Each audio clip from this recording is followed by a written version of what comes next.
కాళేశ్వరంలో గతంలో మనం అధికారంలోకి రాకముందు చెప్పాం.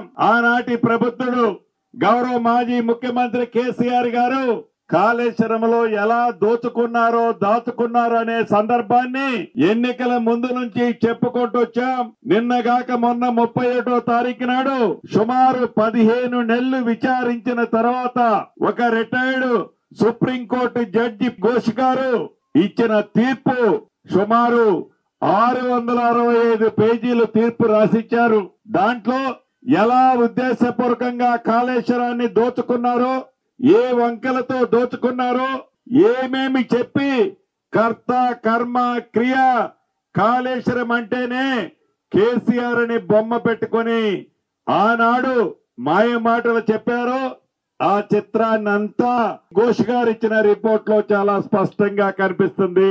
మళ్ళీ అక్రమంగా పేదోడు సొమ్ము దోచుకున్న ఆనాటి పెద్దలు మళ్ళీ ఏ ఎన్నికలు వచ్చినా ఆ డబ్బును ఖర్చు పెట్టడానికి మీ దగ్గరకు వస్తారు. అది వాళ్ళు కష్టపడి సంపాదించిన డబ్బు కాదు, అది పేదోళ్ల డబ్బు, పేదోళ్లకు చెందాల్సిన డబ్బు. డబ్బు ఎంత వచ్చినా అది మీదే, ఆ డబ్బు తీసుకోండి.